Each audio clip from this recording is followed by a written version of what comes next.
Welcome back, Dune fans. Buckle up, because we're diving deep into the mesmerizing and treacherous sands of Arrakis with our breakdown of Dune, Prophecy Episode 2. This episode is packed with political intrigue, mystical powers, and jaw-dropping revelations that will leave you on the edge of your seat. So grab your spice and settle in as we explore the Easter eggs, the plot twists, and the shocking ending that has everyone buzzing. Episode Overview: The stakes get higher.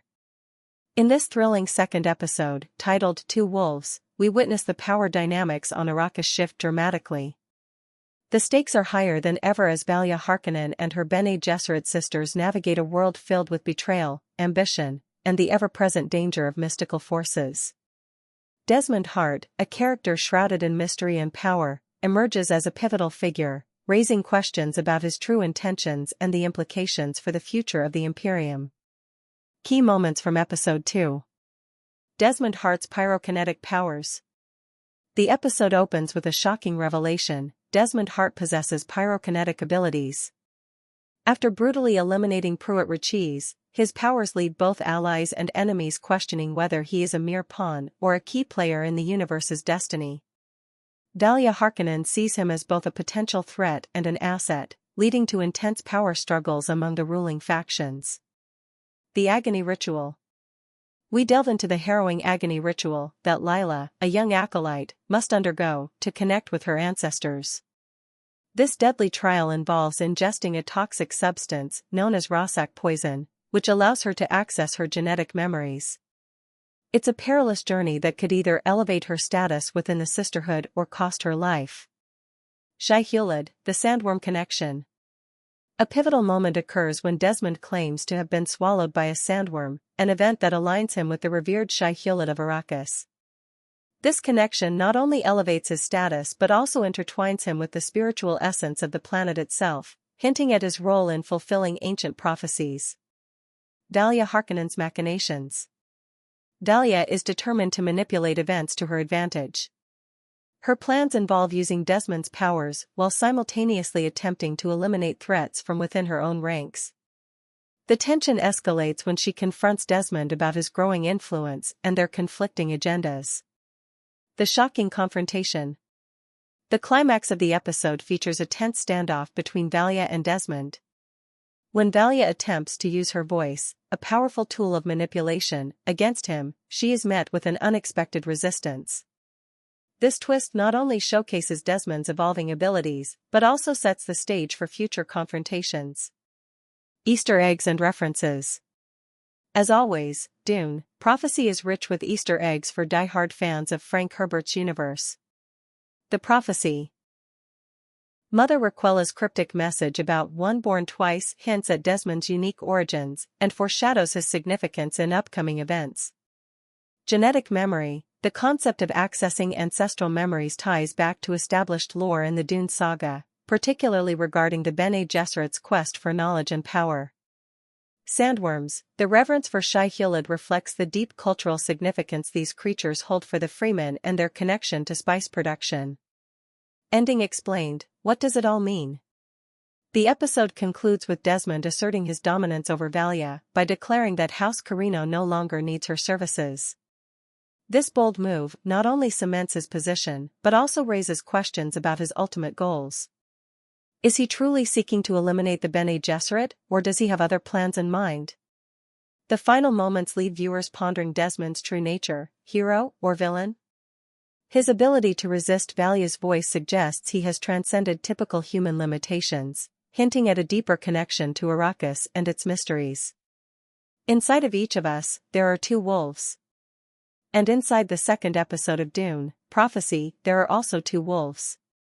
The episode is, in fact, named Two Wolves, and for the most part, it's divided in half. We bounce back and forth between Tula's conflict over putting Lila through the agony and Valia's trip to Salusa Secundus to investigate the threat of Tir'an Erefil.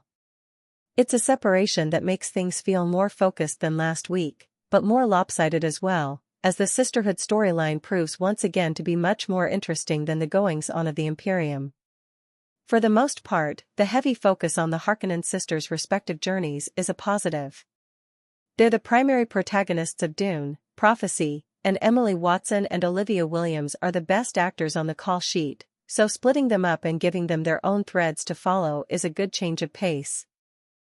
As much as the Imperial family's storyline continues to feel dull, adding Valia into it shakes things up a bit. Her investigation into Tiranaerfil and her realization that Desmond Hart isn't susceptible to the voice offers some real intrigue, too. But while Watson's doing the Lord's work, Travis Fimmel struggles to balance born-again fanatic with existential threat to the sisterhood.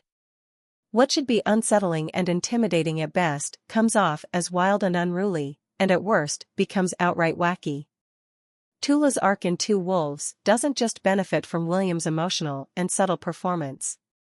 It's also a much more engaging storyline with life and death stakes, implications for the lore of the Bene Gesserit and the wider Dune universe, and a satisfyingly dark conclusion that propels some of the more compelling mysteries set up in the premiere forward. Not all of the visual elements come together in the depiction of the agony, again feeling more like an imitation of what Denis Villeneuve did with Dune and Dune, Part 2, but getting to see clearly what it's like to commune with one's foremothers is another interesting lore drop. Chloe Lee's performance as Lila is another standout in Two Wolves, portraying someone who feels the sisterhood is her family, and is willing to, and ultimately does, sacrifice her life for the betterment of that sisterhood. And Leah makes you believe it. It's also well juxtaposed by sisters Emmeline and Jen, whose thoughts on martyrdom are very much the opposite. The divide in the sisterhood during this era is deepened, and the prospect of one side winning out in the end even more gripping. Outside the two main focuses of Two Wolves, there's one other tangential storyline that gets just a bit of screen time. Kieran Atriedes is involved in a fledgling rebellion against the Carino Empire, and they're planning a big, spectacular debut for themselves. But with so much focus on Tula and Valia's various issues, we don't get a chance to warm up to any of these newly minted rebels. The ragtag band don't immediately instill any sort of inspiration or intrigue, because we're given only surface-level introductions to these seemingly important characters. And it's almost immediately revealed that the blue and blue-eyed Michaela is actually a sister, playing her role in the balance of power that the sisterhood is trying to achieve. It's a sort of awkward introduction that could have made for a big moment later down the line, but it feels as though the constraint of a 6-episode series restricts a lot of the story Dune Prophecy is trying to tell. More focused but less balanced than the premiere, Dune Prophecy's second episode highlights just how much more interesting the sisterhood is than the Emperor and his family. Tula and Lila share some of the most emotional and captivating moments of the series so far, and both Emily Watson and Olivia Williams continue to elevate the series with their performances. But that's not enough when things in the brewing, Atriedes-led rebellion feel rushed by the ticking clock of the 6-episode series. Will Desmond Hart become the savior or destroyer of Arrakis? Can Valia Harkonnen maintain her grip on power amidst rising chaos? And what role will Lila play as she navigates her own perilous journey? Stay tuned as we continue to explore this epic saga filled with intrigue, danger, and prophecy. Don't forget to like, subscribe, and hit that notification bell so you won't miss our next breakdown. Until next time, may your spice be ever plentiful.